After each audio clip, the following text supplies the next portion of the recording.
नमस्कार साथियों, आप सभी का स्वागत है एजुकेशन लाइन में।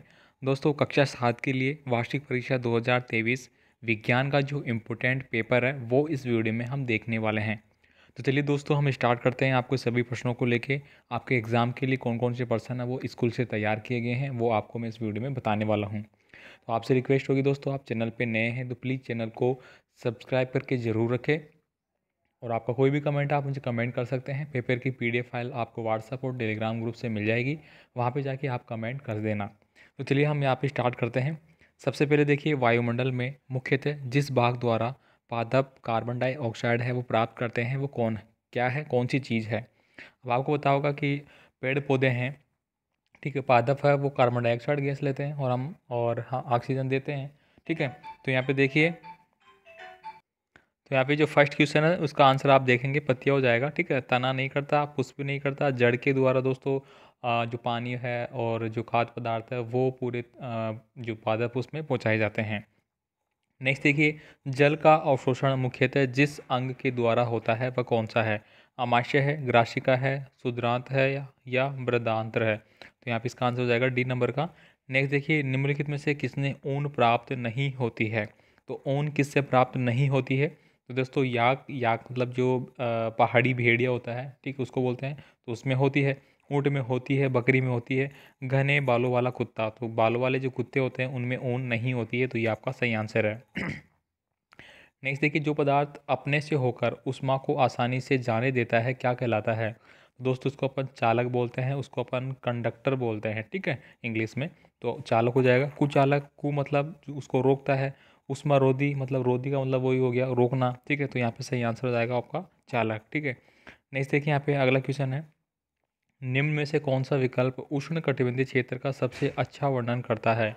अब आप देखेंगे उष्णकटिबंधीय का क्या होता है। देखिए यहाँ पे देखिए, गर्म और आर्द्र, मध्यम तापमान, अत्यधिक वर्षा, उष्मारोधी, इनमें से कोई नहीं। तो दोस्तों उष्णकटिबंधीय आप देखेंगे, अगर आप राजस्थान या फिर भारत की बात करें तो भारत का अगर दोस्तों इस प्रकार से मैं नक्शे की बात करूँ, ये वाला, ठीक है। तो यहाँ पे दोस्तों ये ऊपर वाला इलाका है, इधर वाला आप देखेंगे ये पश्चिम वाला, तो ये क्या है, यहाँ पे जो वायुमंडल है वो थोड़ा सा क्या होगा, यहाँ पे जो मौसम की संभावना है वो कम रहती है। यहाँ पे क्या होता है कि गर्मी ज़्यादा होती है। तो यहाँ पे हम देखेंगे उष्णकटिबंधीय वो इलाके होते हैं जिनमें कि तापमान अधिक होता है, या फिर मध्यम भी कह सकते हैं। तो यहाँ पे देखिए, मध्यम तापमान, अत्यधिक वर्षा, ठीक है, गर्म और आर्द्र, ठीक है। यहाँ पे थोड़ा सा कन्फ्यूजन हो गया इस प्रश्न में, तो 5 नंबर में आप आंसर देंगे, ठीक है। मेरे अकॉर्डिंग इसका आंसर बी होगा, बाकी आप बताएंगे। नेक्स्ट देखिए, निम्न में से किस स्थान पर चक्रवात आने की संभावना नहीं है। अब यहाँ पे देखिए आप, चेन्नई, बेंगलुरु, अमृतसर और पुरी कहाँ पे नहीं है। जंग लगने के लिए आवश्यक है। दोस्तों जंग लगने के लिए पानी और ऑक्सीजन दोनों की आवश्यकता होती है, ठीक है। मान लीजिए कि कोई आपका इस प्रकार से, मान लीजिए कि कोई भी चीज़ है आपकी, ठीक है। अब यहाँ पे ये पड़ी हुई है, ठीक है, कोई भी पाइप मान लीजिए। अब ये जब तक इसमें जंग कब तक नहीं लगेगी, देखिए इस पर आपने बेंड कर दिया तो लगेगी नहीं थोड़ी सी। अब कब लगेगी, जब ये क्या होगा, ऑक्सीजन और पानी के संपर्क में आएगा, ठीक है। कोई चीज़ भीग जाती है, पानी में भीगती है, तब इस पर जंग लगने की संभावनाएं बढ़ती है। यहाँ पे देखिए, 30 डिग्री से 1 लीटर जल को 50 डिग्री सेल्सियस के 1 लीटर जल के साथ मिलाया जाता है तो कुल तापमान होगा, ठीक है। तापमान यहाँ पे पूछा गया है। लकड़ी की चम्मच को आइसक्रीम के प्याले में डुबोया जाता है, इसका दूसरा सिरा क्या होता है, ठीक है। हमने मान लीजिए कि ये आपकी कोई आइसक्रीम का डिब्बा है, इसमें एक चम्मच को अपने इधर डुबो दिया, तो दूसरा सिरा क्या होगा। यहाँ पे आप बताएंगे, चालक के कारण ठंडा हो जाएगा, संवहन के कारण ठंडा हो जाएगा, विकिरण के कारण ठंडा हो जाएगा, या ठंडा नहीं होगा। तो आपने देखा होगा यहाँ पे देखिए क्या पूछा गया है, लकड़ी की चम्मच, ठीक है। लकड़ी की चम्मच है वो पूछी गई यहाँ पे, ठीक है। तो उसके हिसाब से आप बताएंगे। नेक्स्ट देखिए, वसा का पूर्ण रूपेण पाचन जिस अंग में होता है वह है, तो किस में होगा ये आपको बताना है। नेक्स्ट देखिए, यहाँ पे आपके खालिस्तान आ गए, ठीक है। इनमें आप क्या भरेंगे, देखिए यहाँ पे देखिए सारणी में दिए गए उचित चयन करना है और इन्हीं में से आपको यहाँ पे फिल करना है। क्योंकि हमारे पादप अपना खाद्य स्वयं बनाते हैं, इसलिए उन्हें क्या कहते हैं। तो दोस्तों जो खुद बनाते हैं, ठीक है, तो उनको क्या बोलेंगे हम, स्वपोषी। तो यहाँ पे ये आ जाएगा आपका स्वपोषी, ठीक है, स्वपोषी, ठीक है। जो खुद निर्माण करते हैं उनको अपन स्वपोषी बोलते हैं। मानव शरीर की सबसे बड़ी ग्रंथि का नाम क्या है। अब ये तो आप सभी जानते हैं, यकृत हो जाएगा। यहाँ पे आप क्या भरेंगे, यकृत, जिसको अपन लीवर बोलते हैं। हल्के रंगों के वस्त्रों की अपेक्षा किस रंग के वस्त्र ऊष्मा का अधिक अवशोषण करते हैं। तो ये कौन से करते हैं, गहरे, ठीक है, हल्के की बजाय गहरे करते हैं। अब मान लीजिए कि आपने गहरा ब्लैक कलर का कोई चीज़ पहन रखा है, तो वो उष्मा का सबसे ज़्यादा जो एब्जॉर्ब करता है वो तो ब्लैक कलर करता है, तो आपको पता होगा, ठीक है। बाकी हल्के क्या होते हैं, हल्के में ट्रांसपेरेंट हो जाता है, वो क्या करता है, उसको रोकते नहीं, आगे भेज देते हैं। यहाँ पे देखिए ऐसे परिवर्तन जिनमें नए पदार्थ बनते हैं क्या कहलाते हैं, तो उनको हम बोलते हैं रासायनिक परिवर्तन, ठीक है, रासायनिक रासायनिक परिवर्तन, ठीक है। 14 में ये भरेंगे आप, ये वाला रासायनिक परिवर्तन। दीर्घ अवधि के मौसम का औसत है वो क्या कहलाता है, तो वो कहलाता है आपका जलवायु। क्या कहलाता है, जलवायु, ठीक है, दीर्घ अवधि वाला, ये देखिए यहाँ पे लिखा गया है। इसके बाद देखिए सत्य असत्य आपको बताना है। यहाँ पे देखिए प्रकाश संश्लेषण में कार्बन डाइऑक्साइड मुक्त होती है। बिल्कुल, ये बात क्या हो जाती है आपकी, ये आपको बताना है। अगर सत्य है तो आपको सत्य पर टिक करना है, असत्य है तो आपको असत्य पर टिक करना है। रेशम कीट पालन सेरीकल्चर कहलाता है। नाइट्रिक अम्ल लाल लिटमस को नीला कर देता है। लोहा और जंग एक ही पदार्थ है, एक थोड़ी है भाई, अलग अलग है। पवन गतिशील वायु है, तो ये भी आपको बताना है।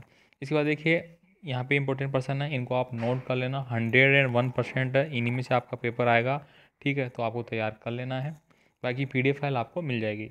मौसम और जलवायु में से किस मौसम और जलवायु में से किस में तेज़ी से परिवर्तन होता है, तो दोस्तों जलवायु में इतनी जल्दी परिवर्तन नहीं होता है, क्योंकि ये दीर्घ बहुत सालों का रिजल्ट होता है। लेकिन मौसम में वो आप देखेंगे कि अचानक मौसम आपका बना, बादल आए, लेकिन वहाँ पे बरसात नहीं और आगे चले गई। तेज़ी से किस में परिवर्तन होता है, मौसम में। उन घटकों के नाम बताइए जो किसी स्थान को मौसम को निर्धारित करते हैं, ठीक है। उष्मा चालक तथा उष्मा रोधी, प्रत्येक दो दो उदाहरण आपको देने हैं। आप बता सकते हैं, लकड़ी हो गया आपका, उष्मा के चालक की अगर मैं बात करूँ तो यहाँ पे आप बता सकते हैं, देखिए आपके इलेक्ट्रोड्स हो गए, ठीक है, या फिर आपके कोई भी कंडक्टिंग वायर हो गया। उष्मारोधी लकड़ी हो गई आपकी, ठीक है, प्लास्टिक हो गई, आप बता सकते हैं।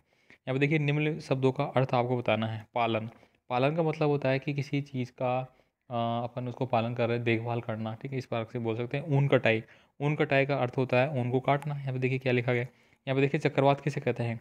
चक्रवात क्या होता है दोस्तों, इस प्रकार से चक्रवात चलते हैं आपके, ठीक है। तो चक्रवात आपके अलग अलग टाइप के होते हैं, आप बुक के अकॉर्डिंग लिखेंगे। निम्नलिखित प्रक्रमों के अंतर्गत होने वाले परिवर्तनों को भौतिक अथवा रासायनिक परिवर्तन के रूप में आपको वर्गीकृत करना है। अब आप देखेंगे यहाँ पे प्रकाश संश्लेषण है, ठीक है।